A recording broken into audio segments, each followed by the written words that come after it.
কারণ মাটির সাথে মানুষের সাথে এমনি সম্পর্ক। মিনহা খালাকনাকুম ওয়া ফিহা নুঈদুকুম ওয়া মিনহা নুখরিজুকুম তারাতান উখরা। এই মাটি দিয়েই তোমাকে বানাইছি, এই মাটির ভিতরে তোমাকে পুঁতে রাখবো, এই মাটির থেকে আবার ময়দানে হাসরে তোমাকে উঠাবো। কতক্ষণ ঠিক কিনা? এই মাটির সাথে সম্পর্ক আছে না নাই? মাটির উপরে থাকলেও মাটির সাথে সম্পর্ক, মাটির ভিতরে থাকলেও সম্পর্ক, মাটির থেকে আবার উঠলেও মাটির সাথে সম্পর্ক। এই জন্য মাটি জীবনের বড় রাজসাক্ষী, ঠিক কিনা? ও দুস্থ, ময়দানে মাশরে যদি পাপ করে অস্বীকার করো পাপ করি না, এই মাটি তোমার বিরুদ্ধে 1 নম্বর সাক্ষী দিবে। কতক্ষণ ঠিক কিনা? আমার বুকে বসবাস করেছে, আমার বুকে ধম্ব করে চলেছে, পাপ করে চলেছে, অনুশোচনাও ছিল না। আল্লাহ তারে ধরো, আমি মাটি তার বিরুদ্ধে সাক্ষী দিলাম। জোরে বলুন নাউজুবিল্লাহ। দোস্ত, ওই দিন কি দিবে? মাটি সাক্ষী দিবে। আল্লাহ বলেন ইজা জুলজিলাতিল আরদু জিলজালাহা, ইজা জুলজিলাতিল আরদু জিলজালাহা ওয়া আখরাজাতিল আরদু আসকালাহা ওয়া ক্বালাল ইনসানু মা লাহা বিআন্না রাব্বাকা আওহা লাহা। আল্লাহু আকবার।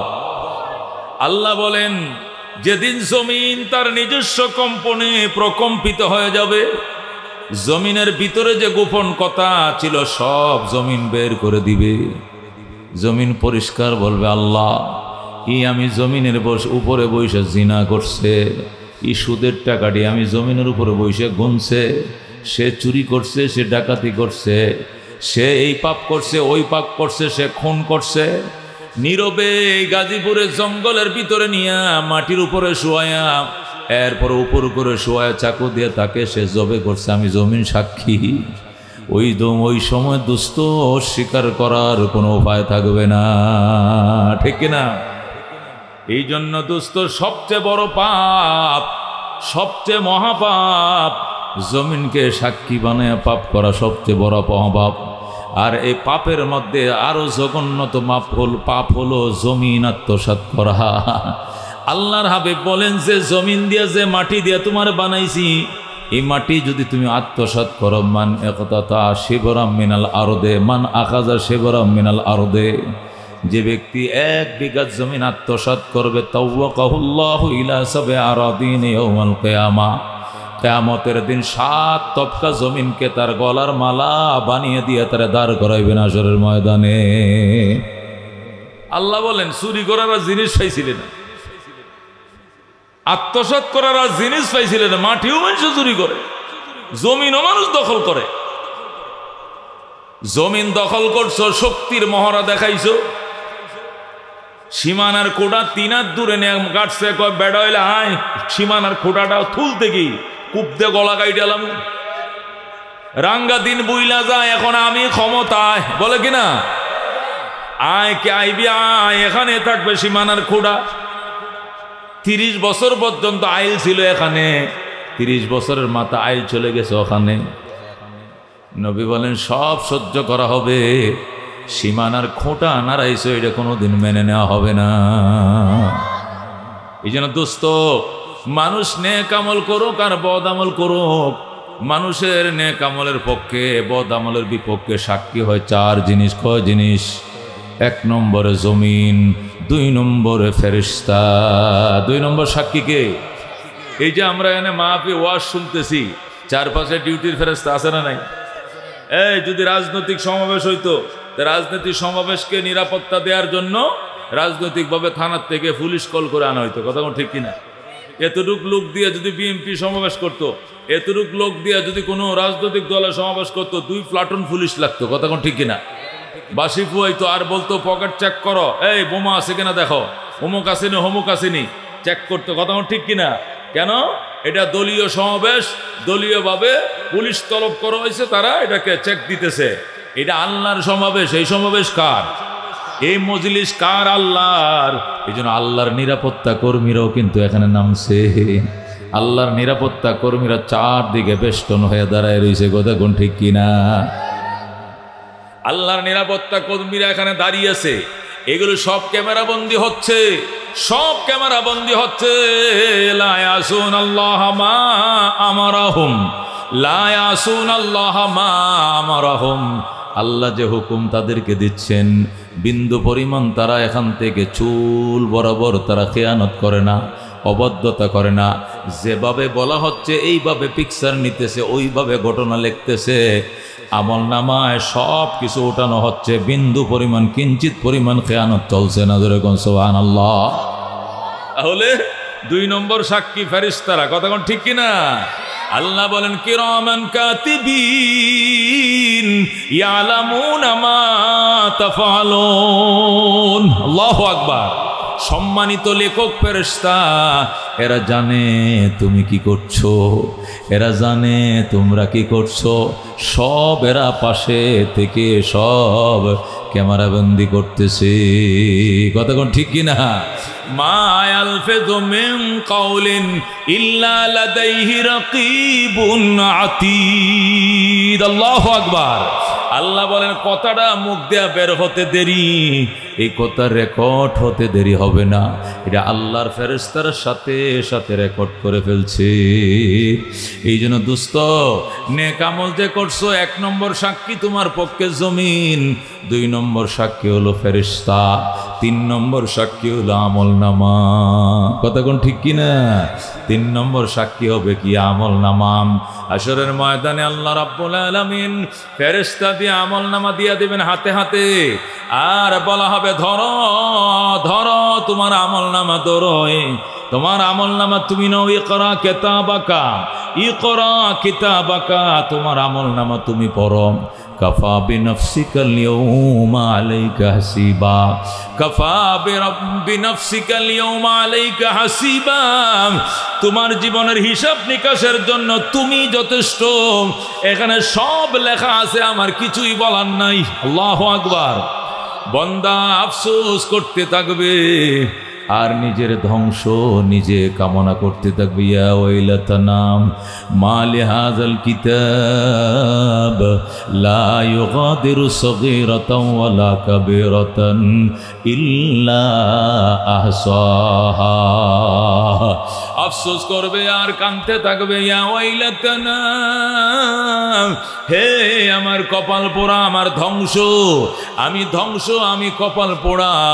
কি হলো? আমল নামার লা ইউগাদিরু সগীরাতান ওয়ালা কাবীরা। আমার জীবনের ছোট আমল বাদ দেয় নাই, বড় আমল বাদ দেয় নাই, সব এখানে লেখা রাখছে। আল্লাহু আকবার। কপাল পোড়ারা আল্লাহ দরবারে কাঁদতে থাকবে, আল্লাহ আমার জীবনেরটা উনি বরাবর কিছু বাদ হয় না, এখানে সব লেখা। আফসোস করবে আর কাঁদতে থাকবে। ইয়া ওয়াইলান লান উতা কিতাবি আল্লাম উতা কিতাবি আল্লাম উতা কিতাবি, চিল্লাইতে থাকবে আর বলবে আল্লাহ আমার কেন আমল নামা দেওয়া হয়েছিল? আমাকে যদি আমল নামা দেওয়া না হতো, আমল নামা দেওয়া না হতো, আমি বেঁচে যাইতাম। আমল নামা দিয়ে তো আমাকে বড় পেরেশানের মধ্যে ফেলে দেওয়া হয়েছে। আমার ঘুম হারাম হয়ে গেছে, খানা হারাম হয়ে গেছে, এমন আমল নামা কেন আমাকে আগেই দেওয়া হলো?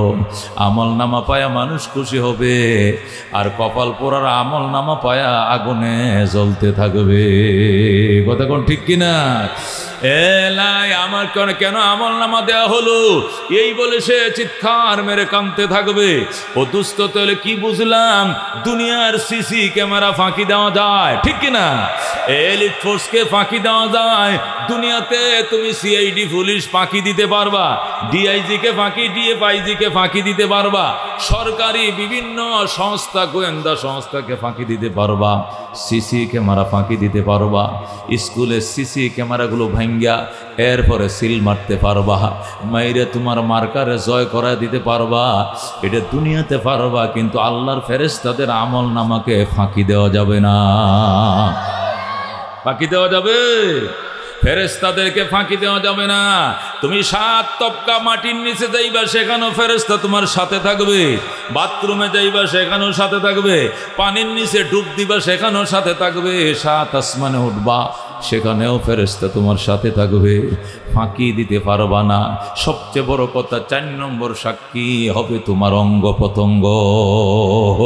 4 নম্বর সাক্ষী কি হবে?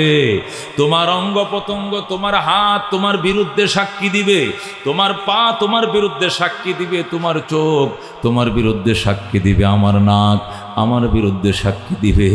আল্লাহু আকবার। আল্লাহ পরিষ্কার বলবেন, আলিয়াউমা নাখতিমু আলা আফওয়াহিহিম, আলিয়াউমা নাখতিমু আলা আফওয়াহিহিম ওয়া তুকাল্লিমুনা আইদিহিম ওয়া তাশহাদু আরজুলুহুম বিমা কানু ইয়াকসিবুন। বলেন আল্লাহু আকবার। আল্লাহ বলেন, তুই মিথ্যা কথা বলতে বলতে তোর জিহ্বাটা এত লম্বা হইছে, তুই হাসরের ময়দানে আইসো মিছা কথা কও, ঠিক আছে তোমার মুখে তালা লাগায় দেব। আল্লাহ বলবেন, কত বড় সাহস, তুই মূর্তি পূজায় গেছিলে কেন? এত বড় সাহস, তুই দেবতা পূজায় গেলি কেন?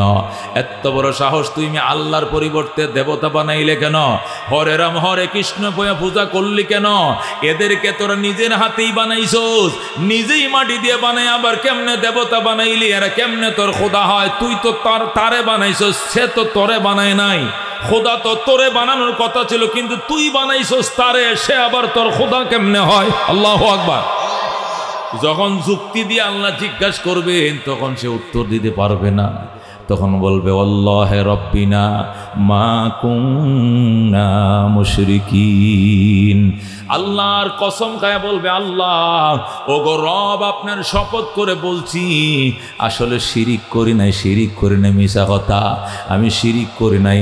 আল্লাহ বলবেন, এত বড় সাহস, মিথ্যা কথা বলতে বলতে তোর স্পর্ধা এত বেড়ে গেছে, আমার সামনে উনি মিথ্যা কথা বলবে। ফেরেশতারা দিকে আয়, এই ঠোঁটের নিচে দেয়া ছিদ্র কর, উপর দেয়া ছিদ্র কর, তালা লাগা। ধরে আল্লাহু আকবার। তখন ঠোঁটের মধ্যে এদিক দিয়ে ছিদ্র করবে, ওই দিক দিয়ে ছিদ্র করে বলবে, তালা লাগা, তালা, মোটা তালা আনবে, আইনে লাগাবে, লাগায় তালাবদ্ধ করে বলবে, এবার এবার আল্লাহু আকবার। কান কথা বলবে, চোখ কথা বলবে, হাত কথা বলবে, পা কথা বলবে, মুখ কথা বলান বন্ধ করে দিলাম। আল্লাহু আকবার। তখন প্রত্যেকটা অঙ্গ প্রত্যঙ্গ বন্দার বিরুদ্ধে সাক্ষী দিবে। তখন বন্দা কানবে, আল্লাহ যার জন্য করলাম চুরি, সেও ডাকে সুর। কথা কোন ঠিক কিনা? যারে চুরি করে নিয়ে খাওয়াইতে চাইছিলা, যে বুড়ি মুড়া করতে চাইছিলা, ওই বুড়ি তোমার বিরুদ্ধে সাক্ষী দেবে। এই অঙ্গ প্রত্যঙ্গই তোমার বিরুদ্ধে রাজ সাক্ষী হবে। কথা কোন ঠিক কিনা? আল্লাহ বলবেন, তোর এত বড় সাহস, তুই আমার নামে কসম খায় বলতেছিস, আল্লাহ রাব্বিনা মা কুন্না মুশরিকিন, ও আমার প্রতিপালক, আপনার জাতে কসম খায় বলছি, শিরিক তো করি নাই। আল্লাহ বলবেন, আলিয়াউমা নাখতিমু আলা আফওয়াহিহিম ওয়া তুকাল্লিমুনা আইদিহিম ওয়া তাশহাদু আরজুলুহুম বিমা কানু ইয়াকসিবুন। ওই সময় বান্দা, ওই সময় নিরুপায় হয়ে কানবে আর বলবে, আয়া ওয়াইলাতানা, হায় আমার কপাল পোড়া, আমার ধ্বংস। ওই সময় নিজের ধ্বংস নিজে কামনা করবে, নিজের উপরে নিজে বিরক্ত হয়ে যাবে, নিজের গায়ের মাংসগুলো কামড়ায়া শেষ করে ফেলাইবে, হাতের গোশতগুলো কামড়ায়া দরমজা বানায় ফেলাইবে, নিজের বিরুদ্ধে নিজে বৎসনা করবে। যেরকম নওজুবিল্লাহ। এই জন্য দোস্ত, জমিন কিন্তু সাক্ষী আছে, ফেরেশতাও কিন্তু আছে পিছনে সাক্ষী, আমল নামাও কিন্তু লাগা আছে, অঙ্গ প্রত্যঙ্গ কিন্তু সাথে আছে। গুনাহ করতে বড় সাবধান, সাবধান থাকবেন তো ইনশাআল্লাহ। আল্লাহ, ইয়া আল্লাহ, গুনার ভয় অন্তরে ঢুকিয়ে দাও, তোমার ভয় আমাদের অন্তরে ঢুকিয়ে দাও। আল্লাহ, সিসি ক্যামেরার ভয় অন্তরে ঢুকিয়ে দাও। যেরকম আমি মাহতারাম হাজরিন, এই জন্য উলামায়ে কেরাম কাঁপতে থাকে, কাঁপতে থাকে আর আল্লাহ দরবারে কাঁদতে থাকে। আল্লাহু আকবার। না আমেরিকা না লন্ডন সে হো উলফত, না আমেরিকা না লন্ডন সে হো উলফত, मुझे उशाक काबा कर खुदाया, न जाफा से न जर्मन से हो निस्बत, हमें इश्क मदीना कर खुदाया। या अल्लाह, জাপান জার্মানের মহব্বত আমার অন্তরে নাই, আমেরিকা লন্ডনের মহব্বত আমার অন্তরে নাই। মদিনার মায়া ঢুকাও, কাবার প্রেম ঢুকায়া দাও, তোমার প্রেমে আমাকে মজায়া দাও। আল্লাহু আকবার। আল্লাহর বন্দারা কানতে থাকে, আগারে এক তো নেহি মেরা তো কোই শৈ ভি নেহি মেরি, जो तो मेरा तो सब कुछ मेरी, फलक मेरा ज़मी मेरी।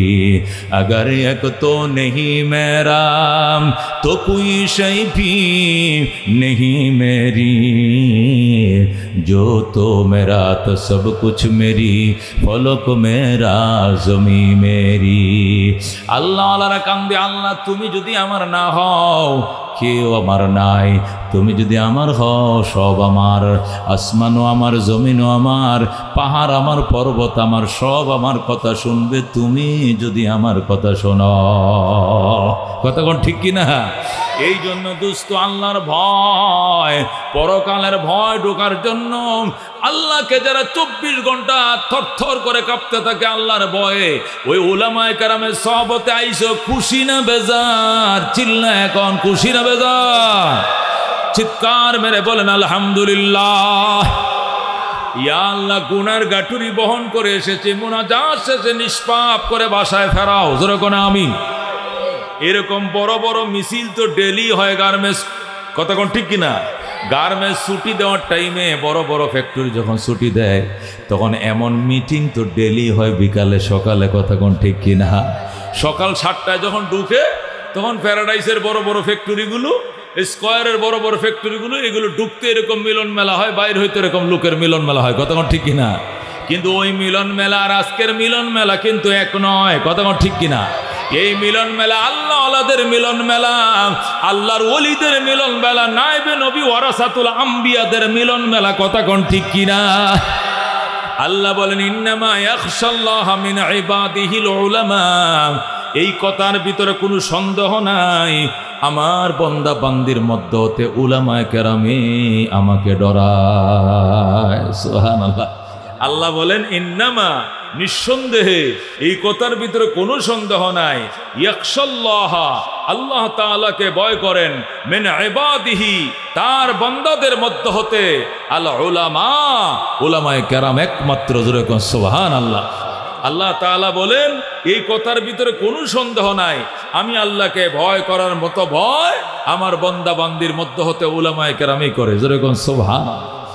না আপনারা কইতে পারেন হুজুর আজকে ওভারটাইম না করে মাহফিল শুনতে আয় বসে, ওভারটাইম করলে 270 টাকা পাইতাম 4 ঘন্টায়, ওভারটাইম নাই করে মাহফিল শুনতে আইছি। কালকে ডিউটি আছে, ডিউটি বাদ দিয়েও হ্যাঁ মাহফিল শুনবো, যে কয়টা লাগাত বয়ান চলে। আমরা কি আল্লাহর ভয় এখানে আসি নাই? আমরা দান খয়রাত কি করি না? চাউল ডাল কি আমরা সাদাকা করি না? তাহলে আমরা কার ভয় করি? আমরা তো আল্লাহর ভয়েই করি, কতক্ষণ ঠিক কিনা? আল্লাহ বলেন আমাকে ভয় করার মতো উলামায়ে কেরামে একমাত্র ভয় করে। বুঝে গেল অন্য কেউ ভয় করে না, অথচ আমরা কারা কারা আল্লাহকে ভয় করি? সবাই করি, কতক্ষণ ঠিক কিনা? আমরা সবাই আল্লাহকে ভয় করি, অথচ আল্লাহ বলেন আমাকে শুধু উলামায়ে কেরামে ভয় করে। তাহলে এটার একটা প্রশ্নের উত্তর দিতে হইব না? মুফাসসিরিনে কেরাম বলেন ভয় তো বাজান অনেক প্রকারের আছে, ভয়ের কোনো শেষ নাই। ভয় শব্দটা হইলেই সব ভয় যে একই ধরনের হবে এটার কোনো জরুরি না। মানুষ কুত্তারেও ভয় করে, কতক্ষণ ঠিক কিনা? মানুষ মা বাবারেও ভয় করে, ঠিক কিনা? সাপরেও ভয় করে, ঠিক কিনা? আবার টিচারকেও ভয় করে, পুলিশকেও ভয় করে, কতক্ষণ ঠিক কিনা? মানুষ মা বাবারেও ভয় করে, আমি আমার পিতা মাতাকে ভয় করি। আবার কাতিমাসিয়া দিন কুত্তারেও ভয় করি, কতক্ষণ ঠিক কিনা? তাহলে কুত্তারে যে কারণে ভয় করে, মা বাবারে কি এই কারণে ভয় করে? কুত্তারে যেমনে ভয় করে মা বাবারে কি এমনি ভয় করেনি? তাহলে বলছে তো মা বাবারে ভয় করো, পাগলা কুত্তারে ভয় করো, বিষাক্ত সাপরে ভয় করো, নিজের শিক্ষকরে ভয় করো, পুলিশকে ভয় করো, চোররে ভয় করো, ডাকাতরে ভয় করো। সব ভয় কি এক ধরনের? সব ভয় কি এক ধরনের? তাহলে আল্লাহ বলছে আমারে বন্দা ভয় করে, ভয় যেটা আল্লাহরে ভয় করার মতো যে কোয়ালিটি আছে, এই কোয়ালিটিটা মৌলবীরা জানে, মৌলবীরা মানে। কথা কোন ঠিক কিনা? ওই কোয়ালিটি আমরা জানিও না, মানিও না, এই জন্য কয় যে মৌলবীরাই ভয় করে, আর অন্যটি ভয় করে না। কারণ কি? কারণ কি? কুত্তারে ভয় করে কেন? কাতি মাসের দিন কামড় দেওয়ান লাগতো না যদি খালি আসুর মারে, নখ দিয়া কি মারে? কামড় লাগতো না যদি আসুরা মারে, 14টা ইঞ্জেকশন লাগবো নাবির সারি কিনারে। কথা কোন ঠিক কিনা? নাইলে কি হইব? নাইলে জলাতঙ্ক রোগ হইব। 14টা ইঞ্জেকশন নাবির সারি পাশে দিতে হবে। 24 ঘন্টার ভিতরে 24 ঘন্টা পার হয়ে গেলে চলবে না। ময়মনসিংহ পারো অথবা ঢাকা মেডিকেল পারো, নাইলে গাজীপুর, যেখানে পারো দৌড়াইয়া যাও। 24 ঘন্টার ভিতরে 14টা ভ্যাকসিন দিতে হবে, ইঞ্জেকশন দিতে হবে, নতুবা জলাতঙ্ক রোগ হয়ে যাবে। কুত্তার বাচ্চা ফেটে জন্ম নিবে, কুত্তার মতো গেউ গেউ করবে, পানি দেখলে ভয় পাবে, জলাতঙ্ক রোগ। দেখছেননি কুত্তায় কামড়ালে হয়? দেখছেননি? তে দুস্থ কুত্তাকে ভয় করি কেন? এই জন্য ভয় করি যদি কামড় দেয়। এই কামড় কাতি মাসের দিন, এখন আশ্বিন কাতি মাসের দিন চলতেছে, প্রত্যেকটা কুত্তার ভিতরে বাচ্চা আছে। যদি কামড় দিয়া ভয়, আসর দিয়া ভয়, 14টা ইঞ্জেকশন লাগবো। এই জন্য জমের মুখে যাব, তারপরেও কুত্তার মুখে যাইব না।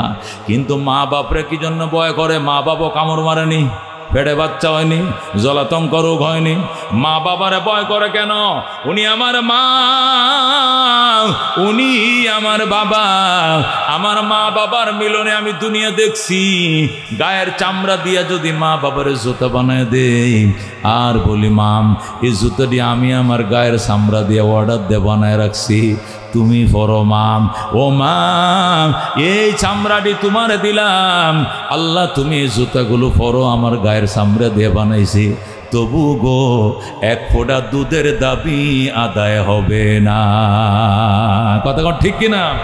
তাহলে মা বাবারে ভয় করে যে কারণে, কুত্তারে ভয় করে অন্য কারণে। কথা কোন ঠিক কিনা? দুইটার ভয়ের কোয়ালিটি এক নয়। ও দুস্থ, সাপ ভয় পড়ে কেন? সাপে কামড় দিলে যদি উজা পাইতে দেরি হয়, সাপে কামড় দিলে যদি উজা পাইতে দেরি হয়, তাহলে কাম শেষ, ধ্বংস হয়ে যাইবা। ওই পাহাড় থেকে উজা আনতে আনতে তুমি দুনিয়াতে চলে যাইবা। এই জন্য যেখানে শুনছে দাঁড়ায় সাপ আছে, মাচ্চ হাঁফ আছে, বিষাক্ত সাপ আছে, আমি নাই, আমি নাই দুস্থ, মাপ আছে, দোয়া আছে, এই পথ দিয়ে জীবনেও যাইতাম না।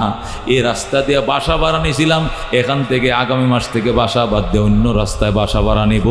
এই রাস্তায় নাকি সাপ থাকে রাত্রিবেলায়। এ দুস্থ শিক্ষককে ভয় করে কেন? আমি আলিফ বাসা জানতাম না, শরীয় সরায় চিনতাম না, ABCD জানতাম না। এই শিক্ষকের কাছে যাইয়া ভর্তি হওয়ার পর আমার উস্তাদ আমার লেখাপড়া শিখাইছেন, আমি মূর্খ ছিলাম, আমার শিক্ষিত বানাইছেন। আমার গায়ের চামড়া দিয়ে জুতা বানা দিলেও তার আক্ষরিক শিক্ষার ঋণ পরিশোধ হবে না। এই জন্য শিক্ষকরে দেখলে সম্মান করে, চেয়ার থেকে দাঁড়ায় পড়ে, রিস্কার থেকে নাইমে যায়, হুন্ডা থামায়া দাস আদাব স্যার আদাব সালাম দেয়, মুসলমানরে সালাম দেয়। আর শিক্ষক যদি হিন্দু হয় তবু আদাব দেয়, তারপরেও সে শিক্ষকরে সম্মান করে। কথা কোন ঠিক কিনা?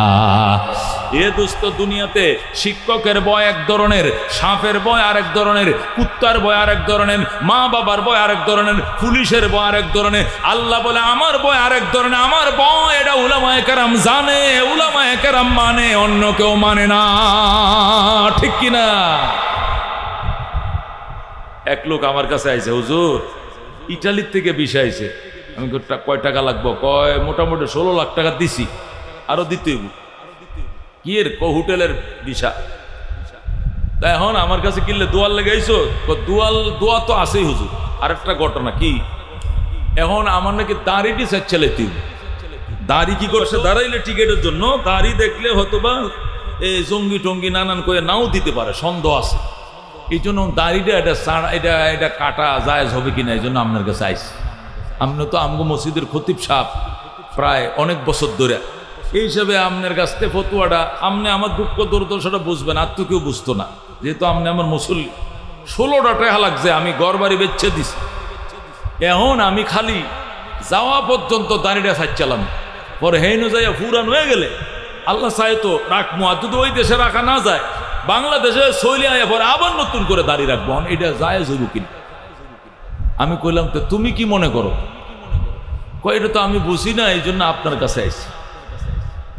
আমি সে তুই কি কথাটা আমার মুখে শিখাই দিতেছস যাতে আমি তোরে কই যে হ্যাঁ আপাতত কাইটেলা পরে এবার রাখিস, এটা বলার জন্য তুই আইসস কই এরকম একটা সাহস তো কম না তোর। এ পাগল, ইটালির বিষয় নয়, ইটালির রাজা যদি আমাকে বানানো হয় আর বলে অলিউল্লাহ তোকে ইটালির প্রেসিডেন্ট বানানো হবে, শুধুমাত্র দাড়িটা ক্লিন শেভ করতে হবে, আর কিচ্ছু লাগতো না, শুধু দাড়িটা সাজবে, সোজা নিয়ে তোরা প্রেসিডেন্টের গদি বসা দেওয়া হবে, ইটালির গদির উপরে বাম পায়ে লাথি মারা দিব, পয়গম্বরের কলিজায় ফুঁস দিতে পারবো না। কথা কোন ঠিক কিনা? এই জন্য দুস্থ পাবলিকের দিনদারি আর মৌলবীদের দিনদারি রাত দিন বেশ কম। কথা কোন ঠিক কিনা?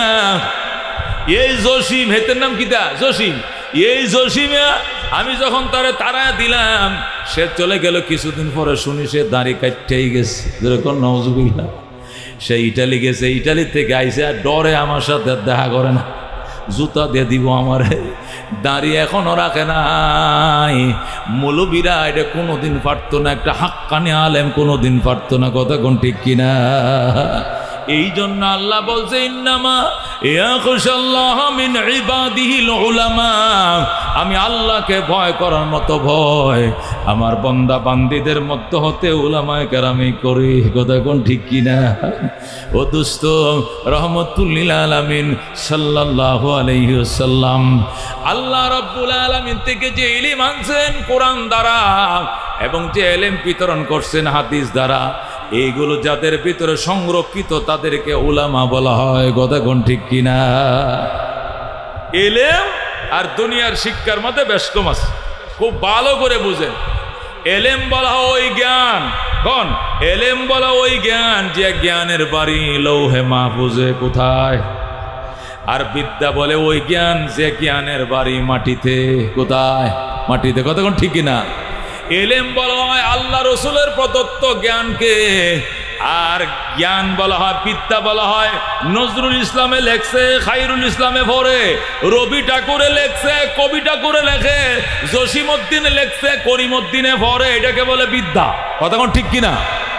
বিদ্যা আর ইলমের ভিতরে পার্থক্য আছে। দুনিয়ার বিদ্যাকে নিয়ে ইলমের সাথে লাগায়েন না। একটাই কইতেছে হুজুর আমার ছেলেকে MBA BBA করার জন্য অস্ট্রেলিয়া পাঠাইতেছে, তো মোনাজাত দিয়ে নামাজের পরে। আমি বললাম 1000 টাকা লাগবে, নাহলে মোনাজাত দিতাম না। কিয়া হুজুর আমনে আমগো ইমাম, এই ফালতু দুনিয়ার মোনাজাত দিয়ে আমগো 2 পয়সা লাভ হইব বেটা। কিয়া নবী কইছেন না যে জ্ঞান অর্জন করার জন্য শুধু সিনে যাও, এটা তো হাদিসের উপর আমি আমল করতেছি। আরাম দাদা নবী কি ওই তোর ABCD শিখতে যাইতে কইছে না? হ্যাঁ, আগডুম বাগডুম গোড়াডুম সাথে ডাকডুল বাজে, এই হাওরুটি কাঁচামরিচ বিলাতি বিস্কুট শিখতে কইছে না কোরআন হাদিসের ইলম শিখতে বলছে? যেরকম আল্লাহু আকবার।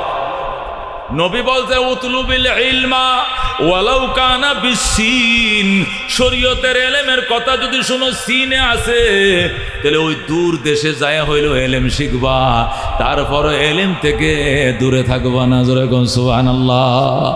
এটা তোমার আগডুম বাগডুম শিখতে সিন যাইতে কয় নাই নবী, পাঁচানি। ও আচ্ছা, আমি তো মনে করছিলাম এলেম মানে শিক্ষা, তা আমরাও তো শিক্ষিত মানুষই, তো আমরা তো, তোরাও কি আলেম? তোর কেউ 2 রাকাত নামাজ পড়ো, তোর পিছনে মুসারের ঘরের মুসার, তোর ইমাম বানায় কি 2 রাকাত নামাজ পড়বো কেউ পিছনে? আলেম পিছে খুঁজে নামাজের জন্য। কতক্ষণ ঠিক কিনা? এরা ও তর্জমা করে, কয় এলেম মানে বিদ্যা, আমি তো বিদ্যাওয়ালা, আমি তো অনার্স মাস্টার্স কমপ্লিট করছি, তাহলে আমিও তো আলেম। হ্যাঁ, তো তর্জমা করিও না বাজান।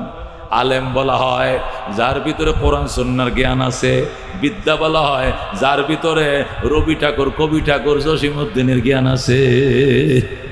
আমি হব সকালবেলার পাখি, সবার আগে কুসুমবাগে উঠবো আমি ডাকি, সূর্যি মামা জাগার আগে উঠবো আমি জেগে, হয়নি সকল ঘুমো এখন মা বলবেন ডেকে। এটা কি এলেম না বিদ্যা? বিদ্যা। আলহামদুলিল্লাহি রাব্বিল আলামিন আর রহমানির রহিম মালিক ইয়াউমিদ্দিন। এটা কি? এটা কি? এলেম। একটু বুঝছেন? এলেম আর বিদ্যার মাথা পার্থক্য বুঝেন। এলেম বলা হয় জ্ঞানকে, যে জ্ঞান জ্ঞানীকে পাহারা দেয়। জ্ঞানীরা কি দেয়? পাহারা দেয়। বিদ্যা ওই জ্ঞানকে বলে জ্ঞানীকে পাহারা দিতেও পারে, নাও দিতে পারে। কথা কোন ঠিক কিনা? এলেম আপনাকে পাহারা দিবে, একটা আলেমের নফস যদি বুদ্ধি দেয় সিনেমা দেখতে যা, একবার নফসে বুদ্ধি দিবে 1000 বার তেলা এলেমে বাধা দিবে, যাইস না যাইস না যাইস না, তুই মুলুবি মান যাইব, ইজ্জত যাইব, কতক্ষণ ঠিক কিনা? একবার শয়তানে ধোঁকা দিবে, একবার বন্ধু বান্ধবে ধোঁকা দিবে, 1000 বার তার এলেমে বাধা দিবে, তারা পাপ কাজ করাইতে দিবে না, দিবে না, দিবে না, কতক্ষণ ঠিক কিনা? কিন্তু বিদ্যায় বাধা দিতে পারে নাও দিতে পারে, কতক্ষণ ঠিক কিনা? ঠিক কিনা? আমার এক পরিচিত প্রফেসর, প্রফেসর কলেজ টিচার, সে আমার সামনে পড়ছে 3 কোয়ার্টার পড়া, শুক্রবারের দিন, তাও কি বারে? শুক্রবারের দিন জুমার নামাজের পরে হাফ প্যান্ট ভিন্দে ঘুরতেছে। আমার তো মাথা নষ্ট হয়েছে দেখিয়া, আমার ভাইয়ের রক্ত মাথা। জুমার নামাজ পড়ো নাই? শরীর খারাপ হয়েছে।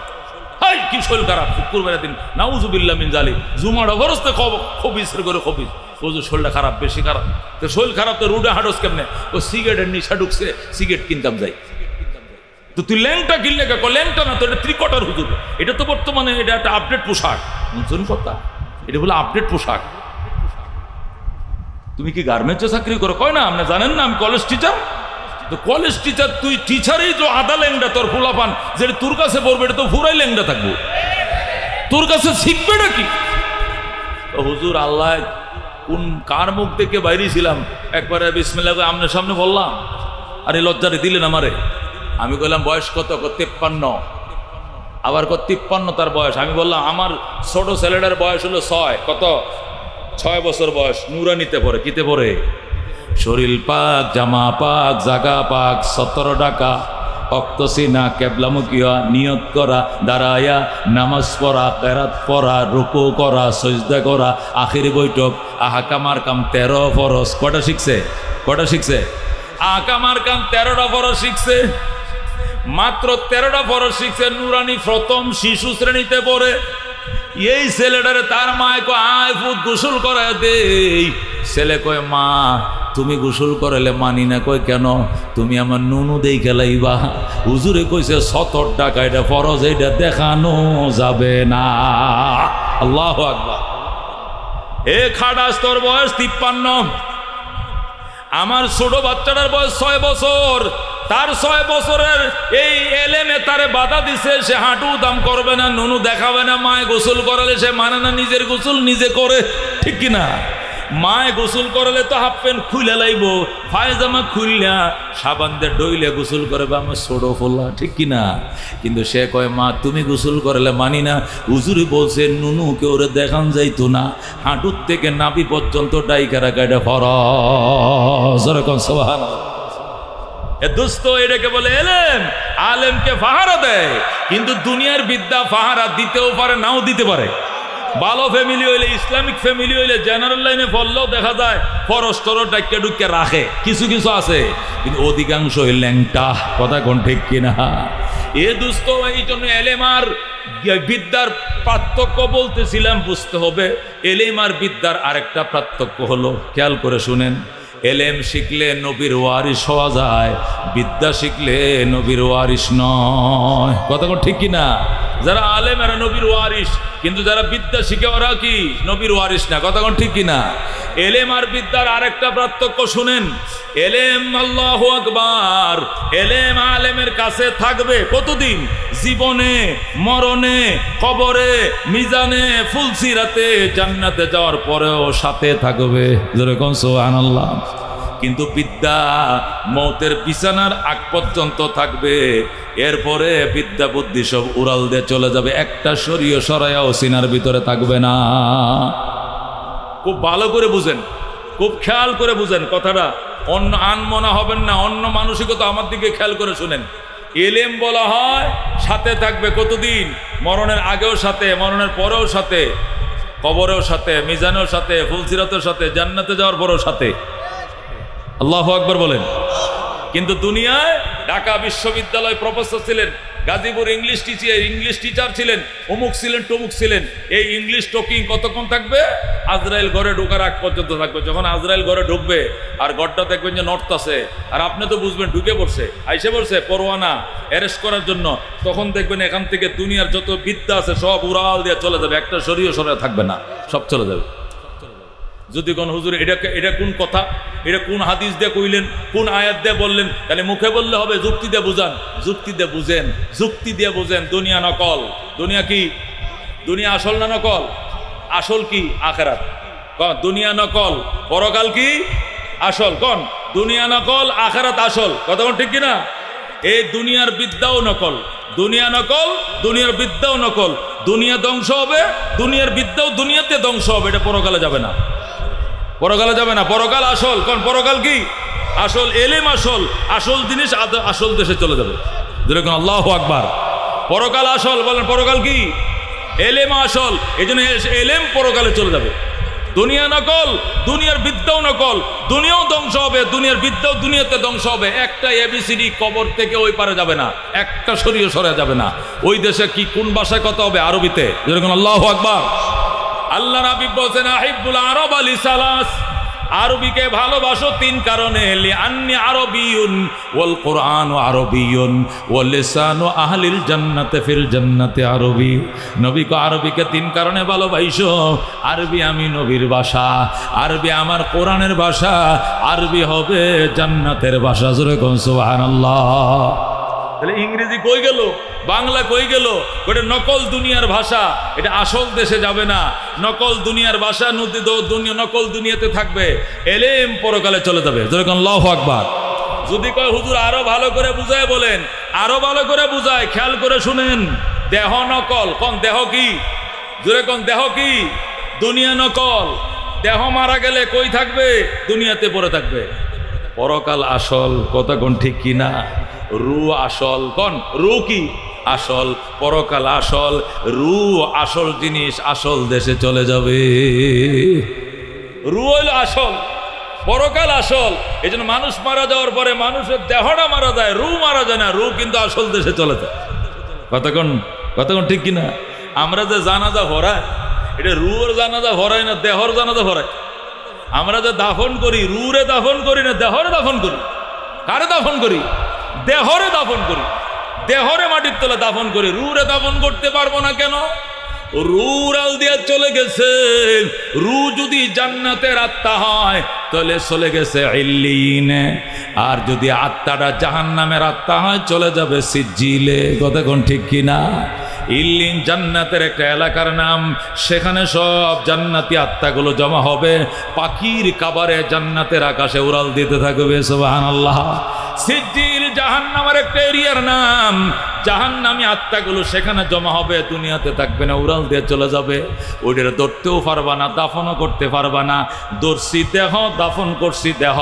দেহ নকল, দুনিয়া নকল, নকল দেহ, নকল দুনিয়াতে থাকবে। রু আসল, পরকাল আসল, পরকালে রু উড়াল দিয়ে চলে যাবে। কথা বুঝতে পারছে? ঠিক তো দ্রুপ, ঠিক তো দ্রুপ। দুনিয়া নকল, দুনিয়ার জ্ঞানও নকল। দুনিয়ার জ্ঞান দুনিয়াতে থাকবে, কিন্তু পরকাল আসল, পরকালের এলেম আসল। এলেম পরকালে চলে যাবে কেমনে? আল্লাহ নবী বলেন ইউকালু লিসাহিবিল কোরআন, জান্নাতের গেইটে কোরআনওয়ালাকে ডেকে বলা হবে ইকরা, পড়ো, ওয়ারতাকি, চর, ওয়ারাত্তিল, সুন্দর করে পড়ো, কামা কুনতা তুরাত্তিলু ফিদ দুনিয়া, দুনিয়াতে যেরকম লম্বা বাড়ি মদ গুন্না সহকারে স্পষ্ট করে পড়তা, এইভাবে তুমি পড়ো। কি হবে? ফাইন্না মানজিলাকা ইনদা আখিরি আয়াতিন তাকরাউহা, তোমার জান্নাতের তলা ওখানে শেষ হবে, আয়াতের গণনা যেখানে শেষ হবে। তুমি যদি 6666 আয়াত পড়ো, তোমার জান্নাতের তালা হবে 6666 তলা। যেরকম আল্লাহু আকবার। তাহলে তাকে যে বলা হবে ইকরা, পড়ো, ইউকালিলু সাহিবুল কোরআন, কোরআনওয়ালাকে বলা হবে পড়ো। কেমনে পড়বে? কোরআন শরীফ দিয়ে দিবনি সাথে, কোরআন শরীফ দিয়া দিছেননি সাথে। তাহলে পড়বে কেমনে? তার যে আত্মাটা উড়াল দিছে, আত্মার সাথে তার এলেমটাও, সিম কার্ডটাও সে লগে নিয়ে গেছে। যেরকম সুবহানাল্লাহ। দেহটা হইলো মোবাইল, দেহটা কি? মোবাইল। আর আত্মাটা হইলো সিম কার্ড। মোবাইল কোনো কারণে পানিতে ভরে নষ্ট হয়ে গেছে, ঠেহান গায়ে নষ্ট হয়ে গেছে, আসার গায়ে নষ্ট হয়ে গেছে। ওগা নতুন মোবাইল কিনেও সিমটা ঢুকাই দিলে আগের মতো আবার 4GB আয় করবো। কতক্ষণ ঠিক কিনা? যা হিস্টোরির ভিতরে আছে এখন নামের লিস্টি শুদ্ধা সব আইসে পড়বে। কতক্ষণ ঠিক কিনা? আল্লাহু আকবার। দুনিয়ার এই যে দেহটা হইলো মোবাইল, এই দেহটা ধ্বংস হয়ে গেছে জাগ্গা, কিন্তু আত্মা নামক সিমটা আছে। ওই সিমটা নিয়ে পরকালে আরেকটা দেহ বানাইয়া নতুন দেহ মোবাইলের সাথে যখন আত্মা সেট করে দিবে, আবার অটোমেটিক 30 পারা কোরআন টাস টাস করে আইসা যাবে। যেরকম আল্লাহু আকবার, তাকে বলো আল্লাহু আকবার,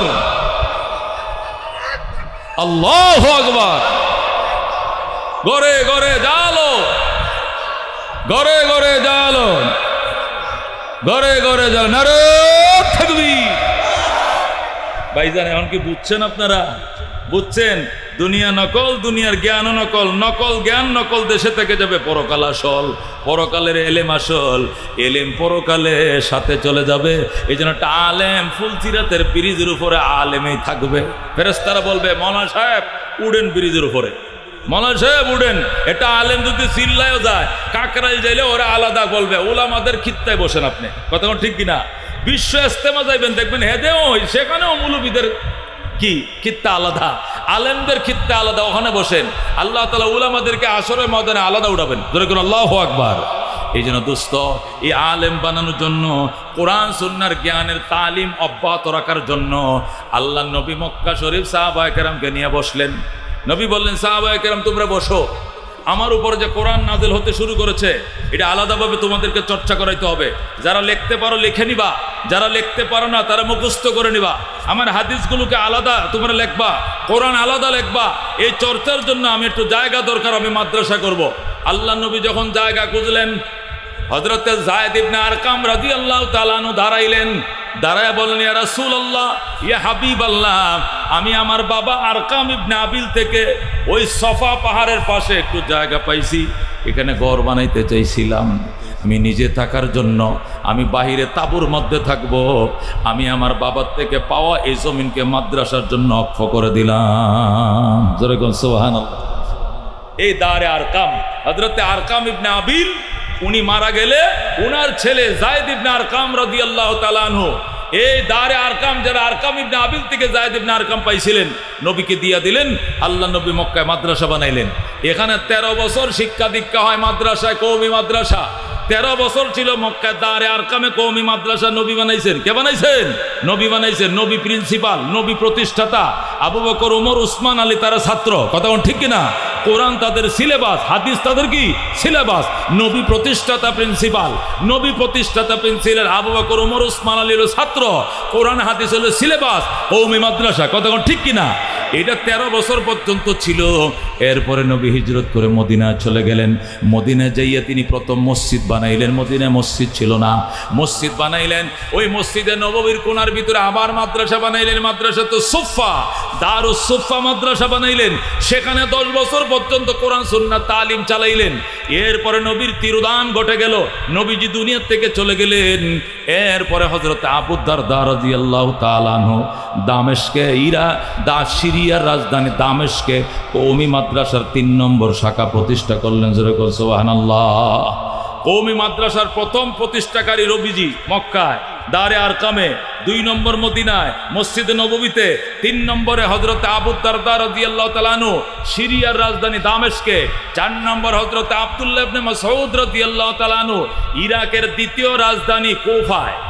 ইরাকের দ্বিতীয় রাজধানী, প্রধান রাজধানী বাগদাদ। বাগদাদে বানায় নাই, আব্দুল্লাহ ইবনে মাসউদ বানাইছে কুফায়। আব্দুল্লাহ ইবনে মাসউদ বানানোর পর হযরত আমর ইবনে আস রাদিয়াল্লাহু তাআলা আনহু, হযরত আমর ইবনে আস যিনি মিশর বিজিতা ছিলেন, যার মাধ্যমে মিশর বিজয় হয়েছিল, হযরত আমর ইবনে আস রাদিয়াল্লাহু তাআলা আনহু মিশরের রাজধানী কায়রোতে কওমি মাদ্রাসার 5 নম্বর শাখা তৈরি করলেন। যেরকম আল্লাহু আকবার। হযরত আমর ইবনে আস রাদিয়াল্লাহু তাআলা আনহু কওমি মাদ্রাসার 5ম শাখা প্রতিষ্ঠা করার পর আল্লাহু আকবার, এটা চলে আসে এশিয়ার ভিতরে। সুলতান মাহমুদ গজনবী রহমতুল্লাহ আলাই, এই আফগানিস্তানের তখনকার রাজধানী ছিল গজনি, সেখানে তিনি কওমি মাদ্রাসার 6 নম্বর শাখা প্রতিষ্ঠা করলেন। সেখান থেকে ইরাকের রাজধানীতে, তখন ইরাকের রাজধানী ছিল বাগদাদ, সুলতান নিজামউদ্দিন আল মুলক, নিজামুল মুলুক যাকে বলা হতো, বাদশাহ নিজামউদ্দিন আল্লাহু আকবার বাগদাদে মাদ্রাসা নিজামিয়া বানাইলেন। এটাও কওমি মাদ্রাসার 7 নম্বর শাখা তিনি বাগদাদে বানাইলেন, নাম দিলেন মাদ্রাসা নিজামিয়া। লক্ষ লক্ষ মানুষ এখান থেকে আলেম হইছে, বলেন আল্লাহু আকবার। পৃথিবী বিখ্যাত 3 জন বড় বড় আলেম নিজামিয়াত থেকে লেখাপড়া পারে গইছে, বিশেষ করে আব্দুল কাদের জিলানী রহমতুল্লাহ আলাইহি মাদ্রাসা নিজামিয়ার ছাত্র, যেরকম আল্লাহু আকবার। পারস্য কবি বিশ্বকবি শেখ সাদি রহমতুল্লাহ আলাইহি উনিও মাদ্রাসা নিজামিয়ার ছাত্র। হুজ্জাতুল ইসলাম ইমাম গাজ্জালী রহমতুল্লাহ আলাইহি তিনিও ছিলেন মাদ্রাসা নিজামিয়ার ছাত্র, যেরকম সুবহানাল্লাহ। এই মাদ্রাসা নিজামিয়া তো প্রসিদ্ধি লাভ করছে আল্লাহর হাবিবের ইন্তেকালের পরে। মদিনার থেকে এই শিক্ষা দীক্ষা, ইসলামী শিক্ষা দীক্ষার রাজধানী হয়ে গেছে বাগদাদ। যখন বাগদাদে নাম মাদ্রাসা নিজামিয়া খুব নাম করছে, তখন আস্তে আস্তে সেখান থেকে এলমে দিন আমাদের দিল্লিতে আসা শুরু করে বলল। আল্লাহ সুলতান আল্লাহ আলতামাস রহমতুল্লাহ আলাইহি কওমি মাদ্রাসার 7 নম্বর শাখা প্রতিষ্ঠা করলেন দারুল উলুম দিল্লিতে। দিল্লিতে সুলতান আলতামাস কওমি মাদ্রাসা 7 নম্বর শাখা প্রতিষ্ঠা করলেন। সুলতান আলতামাসের কিছুদিন পর সুলতান সালাউদ্দিন ঘুরি রহমতুল্লাহ আলাইহি আজমিরে কওমি মাদ্রাসার 8 নম্বর শাখা প্রতিষ্ঠা করলেন, যেরকম আল্লাহু আকবার। এইভাবে কওমি মাদ্রাসা প্রতিষ্ঠা চলছে। ওই শুধু খালি বঙ্গপ্রদেশ বুঝেননি, যে এলাকার মানুষ বাংলায় কথা বলে, মানে বাংলাদেশ, কলকাতা, আসাম, উড়িষ্যা, কয়টা 4টা বাংলাদেশ, কলকাতা, আসাম, উড়িষ্যা, এই 4 প্রদেশের মানুষ বাংলা কথা বলে, ওইটাকে তখন একসাথে বঙ্গপ্রদেশ কইতো। বঙ্গপ্রদেশের মধ্যে মুঘলরা প্রায় 80,000 মাদ্রাসা বানাইছে, আল্লাহু আকবার। এই 80,000 কওমি সব কটা কওমি মাদ্রাসা ছিল। লক্ষ লক্ষ আলেম হয়েছে মাদ্রাসাগুলোর থেকে।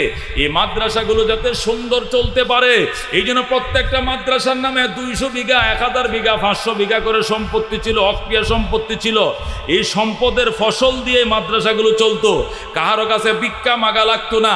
মাদ্রাসাগুলো যাতে সুন্দর চলতে পারে, এই জন্য মোগলরা প্রত্যেকটা মাদ্রাসার নামে 1000, 1500, 1500, 500, 700 বিঘা সম্পত্তি লিখে দিছে। আল্লাহু আকবার। মানুষ ছিল কম, জমি সম্পদ ছিল বেশি, এই জন্য মসজিদ মাদ্রাসা প্রতিষ্ঠা করতে চালিকা শক্তি বানায় দিছে। কিন্তু এইভাবে চলতে চলতে যখন এই ভারতবর্ষ ইসলামের প্রাণ কেন্দ্র হয়ে গেল, তখন বেঈমান লাল কুত্তার দলের মাথা নষ্ট হয়ে গেছে। ওই ব্রিটিশরা, ওই লাল কুত্তার দলেরা ব্রিটিশে বসে পরিকল্পনা করতেছে এই ভারতবর্ষে ইসলামের উত্থানকে যেমনি হোক ঠেকাইতে হবে। এই জন্য তারা ইস্ট ইন্ডিয়ান কোম্পানির নাম দিয়া বাদশাহ শাহজাহানের আমলে 1701 খ্রিস্টাব্দে ভারতে ঢুকে, যেরকম নাউজুবিল্লাহ।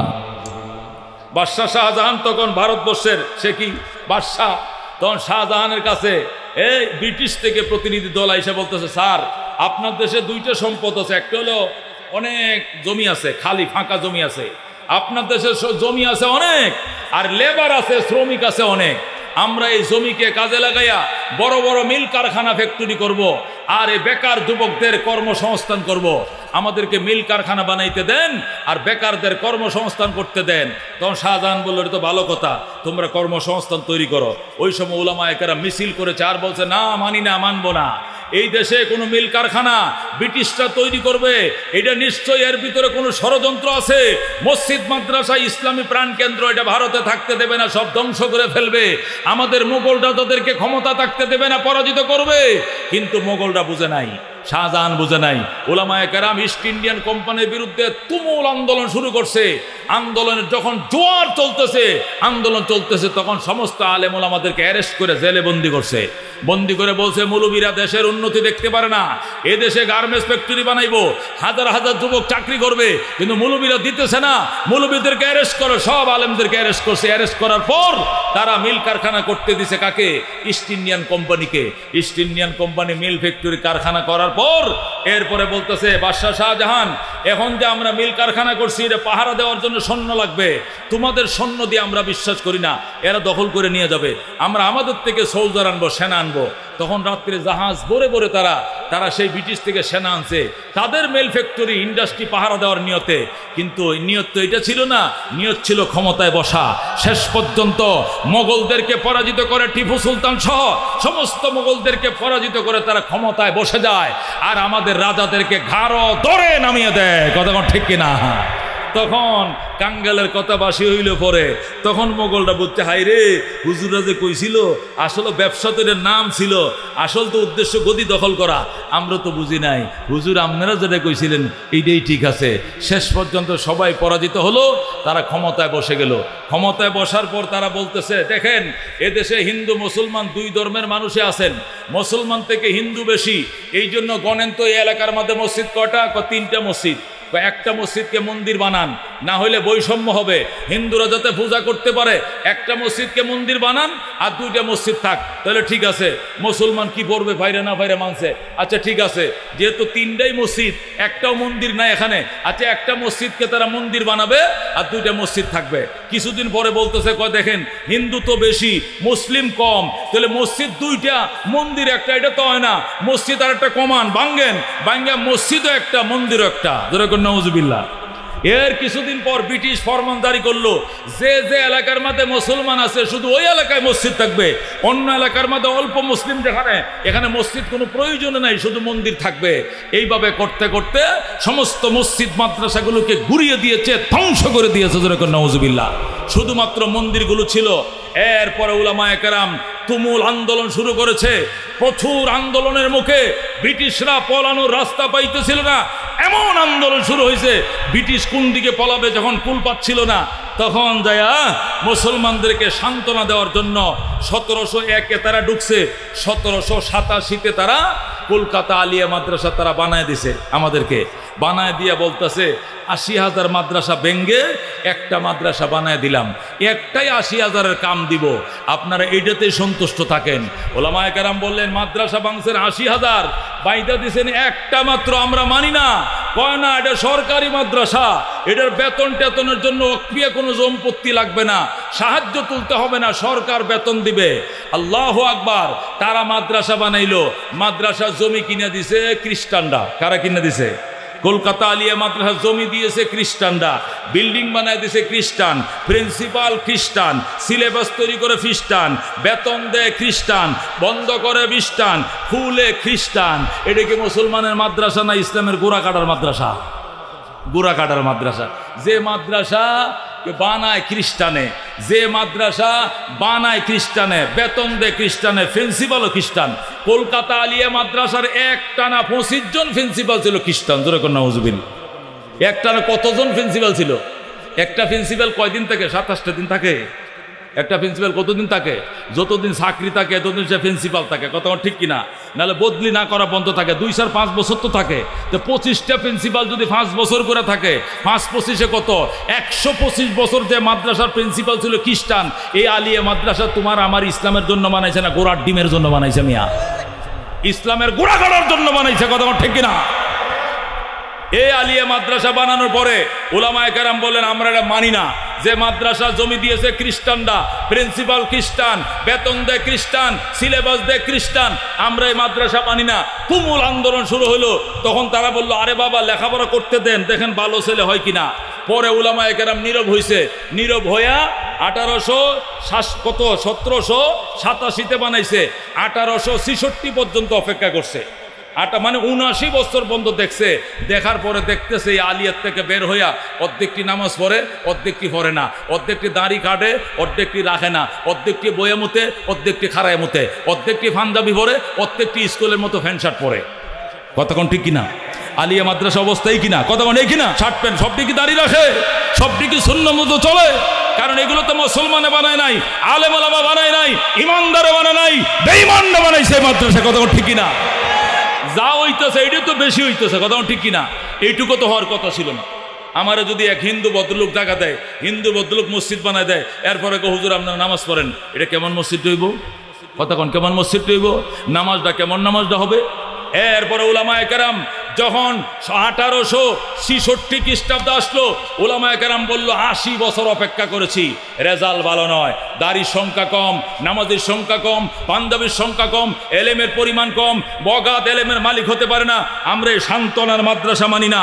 আমরা ওই দারে আরকামে নবী যে মাদ্রাসা বানাইছিলেন, আবু দারদা যে মাদ্রাসা বানাইছিলেন, আব্দুল্লাহ ইবনে মাসউদ যে মাদ্রাসা বানাইছিলেন, ওই মাদ্রাসা আমরা চাই। মাদ্রাসা নিজামিয়া চাই, খ্রিস্টান ইহুদি নাসারাদের আলী আমরা চাই না, চাই না, চাই না। আল্লাহু আকবার। যখন বলল আমরা চাই না, নামেন, যখন উলামায়ে কেরাম বলল যে এই শান্তনের মাদ্রাসা চাই না, তখন ব্রিটিশ খেদাও আন্দোলন শুরু হয়ে গেল। ব্রিটিশরা দেখতেছে বঙ্গোপসাগর ছাড়া আমাদের পলানোর জায়গা নাই। তখন হুজুর আচ্ছা বড় মাদ্রাসা একটা আপনারাও বানান, তবে একটা বানাবেন, এই পুরা ভারতের মধ্যে যেখানে পছন্দ সেখানে বানান, একটা প্রতিষ্ঠান বানানোর জন্য অনুমতি দিলাম। তখন উলামায়ে কেরাম টিম গঠন করে সফর শুরু করলো। একবারে বার্মা পর্যন্ত সফর করছে, কলকাতা, বাংলাদেশ সহ দিল্লি, পাকিস্তান সহ নেপাল, ভুটান সফর করার পর সারা দেশে টিম, উলামায়ে কেরামের টিম 7-8 জনের বরেণ্য উলামায়ে কেরামের টিম ঘুরতেছে কোথায় মাদ্রাসা বানানো যায়। নবীর আদলে, নবী যে মাদ্রাসা বানিয়েছিলেন সেই আদলে আবার কওমে মাদ্রাসা বানানো হবে। তখন উলামায়ে কেরাম সফর শুরু করলেন। সফর শুরু করতে করতে করতে এক পর্যায়ে ইউপিতে গেলেন। কোথায় গেলেন? ইউপি। ইউপি মানে কি? উত্তরপ্রদেশে। ইউপিতে যায়া সাহারানপুর জেলায়, কথা কন, কই গেলেন? সাহারানপুর জেলায়। ইউপি উত্তরপ্রদেশের সাহারানপুর জেলায় দেওবন নামক গ্রামের মধ্যে একটা মাটির মসজিদ ছিল, 7টা মসজিদ কয়। ওই মসজিদের কাছে গেছে। যাওয়ার পরে উলামায়ে কেরাম সফর করতে করতে ক্লান্ত হয়ে গেছে, পুরা ভারতে দৌড়াইতেছে কোথায় মসজিদ মাদ্রাসা বানানো যায়। নবী যে মাদ্রাসা বানাইছিলেন ওই মাদ্রাসা বানাবে। ইহুদিদের আলিয়া মাদ্রাসার উপরে আমরা সন্তুষ্টি নয়, নবী যে মাদ্রাসা বানাইছিলেন ওই সিলসিলায় আবার মাদ্রাসা প্রতিষ্ঠার জন্য সাহারানপুর জেলায় দেওবন নামক গ্রামে 7টা মসজিদে হযরত সাব্বির আহমদ উসমানী রহমতুল্লাহ আলাই, আল্লাহু আকবার, কাসেম নানতুবি রহমতুল্লাহ আলাই সহ একদল বিদগ্ধ উলামায়ে কেরাম রাত্রিবেলা সেখানে শুইলেন, ইস্তেখারার দোয়া পড়ে শুইলেন, তাহাজ্জুদের নামাজ পড়ে শুইলেন, সেহরি খায়া শুইলেন। এরপরে রাত্রে স্বপ্ন দেখতেছেন আল্লাহর হাবিব সাল্লাল্লাহু আলাইহি ওয়াসাল্লাম হাজির। জোরে আল্লাহু আকবার। রাহমাতুল্লিল আলামিন সাল্লাল্লাহু আলাইহি সাল্লাম আয়েশা কইতেছে, ও কাসেম নানতুবি আয়। এক হাতে কাসেম নানতুবিরে ধরছে, আর এক হাতে নবীজি লাঠি নিচে হাতে নিয়া লাঠি দিয়া দাগ দিছে, আর বলছে আমি দাগ দিয়া গেলাম এই এলাকায়। সকালবেলা ঘুম থেকে উইঠাম, আমি নবীর হাতের লাঠির ইশারা যেটুক পাইবা এতটুক কই দারুল উলুম দেওবন মাদ্রাসার বাউন্ডারি বানাইবা। আল্লাহু আকবার। ও দোস্ত, যে কয়জন একসাথে শুইছিল সবাই স্বপ্ন দেখছে। সকালবেলা উঠে কি স্বপ্ন দেখলাম? কি দেখছেন? এই দেখছি। এই দেখো আমিও তো এইটা দেখছি। উনি আমিও তো এইটা দেখছি। উনি বলে আমিও তো একটাই দেখছি। সব যখন একটাই দেখছে তখন তারা এই জঙ্গল দিয়ে হাঁটা শুরু করলো, আর দেখতেছে লাঙ্গল দিয়ে দাগ দিলে যেরকম রেক পড়ে যায়, পয়গম্বরের হাতের লাঠির ইশারা এরকম রেক পড়ে গেছে। যেরকম সুবহানাল্লাহ। ওই দারুল দেওবন মাদ্রাসা, এটা নবীর হাতের লাঠির ইশারার মাদ্রাসা। নবী জীবদ্দশায় যে মাদ্রাসা বানাইছিলেন, নবীর ইন্তেকালের পরেও রুহানি ভাবে পয়গম্বর স্বপ্ন যুগে আবার সেই কওমি মাদ্রাসা উদ্বোধন করে গেছেন। যেরকম সুবহানাল্লাহ। এই যে হইল দেওবন মাদ্রাসা। ও দোস্ত, এই কথাগুলো কেন বলতে হয়? এটা আপনাদেরকে বোঝানোর জন্য বলতেছি। এটা এই জন্য বলতে হয়, অনেকে প্রশ্ন করে হুজুর আমরা জেনারেল শিক্ষা একমুখী, আমাদের জেনারেল শিক্ষা কি বাংলা মাধ্যম হোক বা ইংলিশ মিডিয়াম হোক, ইংলিশ মিডিয়াম হোক বা বাংলা মিডিয়াম হোক, আমাদের জেনারেল শিক্ষা তো একমুখী, কিন্তু আপনাদের ধর্মীয় শিক্ষা 2 ধরনের কেন? বলে কিনা? এই কথা কোন বলে কিনা? হুজুর আপনাদের ধর্মীয় শিক্ষা 2 ধরনের কেন? কিছু আলিয়া, দাখিল, ফাজেল, আলেম, কামেল, আর কিছু কওমি, কাফিয়া, সরে বেকায়া, মেশকাল, জালালান, দাওরা। কিছু কওমি, কিছু আলিয়া। আমাদের জেনারেল শিক্ষা একমুখী, কিন্তু আপনাদের ধর্মীয় শিক্ষা 2 মুখী। কারণটা কি? কিছু কওমি, কিছু আলিয়া। বলে কিনা? বলে কিনা? যত ফেরকা সব হুজুরগোর, আমরা তো শিক্ষাও এক, আমরা সব কিছু এক, কিন্তু হুজুররা শিক্ষাটাই হইলে 2 ধরনের। এইটা শোনো দোস্ত, এটা বোঝানোর জন্য বলছি, আমাদের শিক্ষা একমুখী আগেও ছিল, একমুখী এখনো আছে। মাঝখানে দ্বিমুখী শিক্ষা ইহুদির বাচ্চারা, বেঈমানের বাচ্চারা, লাল কুত্তারা দিয়া গেছে। আলিয়া মাদ্রাসা আমাদের কোনো আকাবেররা বানায় নাই, এটা কোনো আমাদের হয়ে আশেকে মোস্তফা সহ বানায় নাই, এটা হাফিজ জুজুরে বানায় নাই, এটা কোনো আশরাফ আলী থানভী বানায় নাই, এটা কারি তুয়েব সহ বানায় নাই, রশিদ আহমদ গঙ্গুহি বানায় নাই, হাজি ইমদাদুল্লাহ মহাদের মক্কি বানায় নাই। এটা হজরত মৌলানা কে বানাইছেন জানেন? এই হজরত মৌলানার নাম হলো লর্ড ওয়ারেন হেস্টিংস, কুত্তার বাচ্চা। কথা ঠিক কিনা? ব্রিটিশের কি ছিল, গভর্নর ছিল এই ভারতবর্ষে, তার নাম কি ছিল? Lord Warren Hastings. বলছেন কিনা ইতিহাসে? ওই হজরত মৌলানা কুকুরের বাচ্চা রেডি বানাইছেন। কথা কোন ঠিক কিনা? এটা কোনো মুসলমানের বাচ্চায় আলিয়া মাদ্রাসা বানায় নাই। আলেম ওলামা দূরের কথা, নামাজি দূরের কথা, আল্লাহর ওলি হওয়া দূরের কথা, হজরত মৌলানা দূরের কথা, কোনো ইমানদারই বানায় নাই কওমি মাদ্রাসা, আলিয়া মাদ্রাসা। কথা কোন ঠিক কিনা? কওমি মাদ্রাসা বানাইছে নবীজি নিজে। যেরকম আল্লাহু আকবার। মাঝখানে 200 বছর তারা বন্ধ করে দিয়েছিল। 200 বছর বন্ধ ছিল। 200 বছর পরে যে নবী বানাইছিল ওই নবী আবার লাঠির ইশারাতে আবার পুনরায় উদ্বোধন করছে দেওবন্দ মাদ্রাসা। সেই দেওবন্দ থেকে লেখাপড়া করে আসার পর তারা বানাইছে হাটাজারি মাদ্রাসা, সেখান থেকে পয়রা বানাইছে লালবাগ মাদ্রাসা, সেখান থেকে ফরিদাবাদ, সেখান থেকে হইতে হইতে হইতে হইতে আজকে এখানেও। আল্লাহু আকবার। তারা 80 হাজার মাদ্রাসা ভাঙছিল ব্রিটিশের দলেরা। আল্লাহ রহমতে আমাদের উলামায়ে কেরাম 1,80,000 মাদ্রাসা আবার বানাইছে। তারা ভাঙছিল 80,000, আমাদের মাতার তাজ মুরব্বীরা বানাইছে 1,80,000। আল্লাহু আকবার। বাংলাদেশে বর্তমানে 85 লক্ষ আলেম আছে। দুরেগুন আলহামদুলিল্লাহ। 24 লক্ষ কোরআনের হাফেজ আছে। দুরেগুন আলহামদুলিল্লাহ। 85 লক্ষ আলেম, 24 লক্ষ কোরআনের হাফেজ বাংলাদেশে। খুশি হয়েছেন কিনা? আলহামদুলিল্লাহ বলেন। রাজিনা কিসমাতাল জব্বার ফিনা লানা ইলমুন ওয়ালিল আদায়ে মালো ফাইন্নাল মা লা ইয়াফনা আন করিবিন ওয়া ইন্নাল ইলমা ইয়াবকা লা ইয়াজালু লাকাদ জানাল বিলাদা ওয়া মান আলাইহা ইমামুল মুসলিমিন আবু হানিফা ফামা ফিল মাশরিকিনা লাহু নাযীরু ওয়ালা ফিল মাগরিবিনা ওয়ালা বিকুফা। জোরে মারহাবা। এই জন্য আল্লাহ নবী ডাক দিয়া বলছেন, মান করাল কোরআন, আমার হাতে প্রতিষ্ঠিত মাদ্রাসায় আসো, আল্লাহর কোরআন পড়ো, ফাস্তাযরাহু সিনার ভিতরে ধারণ করম। নবী বলেন এই কোরআন পড়ে যারা সিনায় ধারণ করবেন আদখালাহুল্লাহু তাআলা আল জান্নাহ, ওই হাফেজে কোরআনকে আল্লাহ প্রথম জান্নাতের টিকিট দিবেন। সে দাঁড়ায় থাকবে টিকিট নিয়ে, আমার মায় কয়, আমার বাবায় কয়, আমার লজি মাস্টার কই, আমার সভাপতি সেক্রেটারি ওদেরকে না দিলে যাবো না। তখন আমার আল্লাহ ফেরেশতাদেরকে বলবেন, ওয়াশফাহু ফি আশরাতিন মিন আহলি বাইতিহি কুল্লুহুম কদ ওয়াজাবাত লাহুন নার।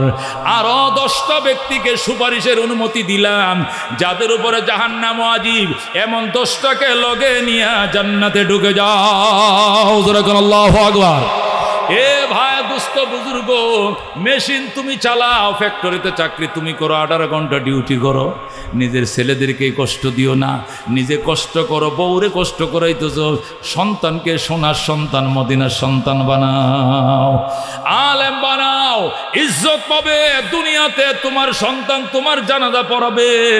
আল্লাহ বলবেন, যা বন্দা বাপের জানাজা তুই পড়াইছিস, কাতার সোজা করেন, এটা আমার বাবার জানাজা, বাবার লাশ, আমি তার সন্তান, আমি তার ফুলা নামাজ পড়াইতেছি। আল্লাহু আকবার, আল্লাহু আকবার, আল্লাহু আকবার।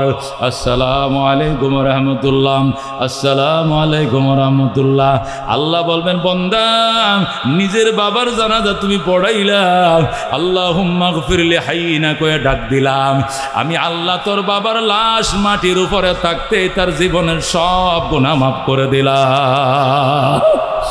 এই জন্য দোস্ত, এমপির বাবারই অহংকার নাই, মন্ত্রীর বাবারই অহংকার নাই, যে অহংকার, যে গর্ব, যে ভাগ্য আল্লাহ হাফেজের বাবাকে দান করেছে। কথা কোন ঠিক কিনা? হাফেজের বাবার কপাল দিয়া প্রধানমন্ত্রীর বাবার কপালে বাড়ি বড় সুরমার হয়ে যাবে। কথা কোন ঠিক কিনা?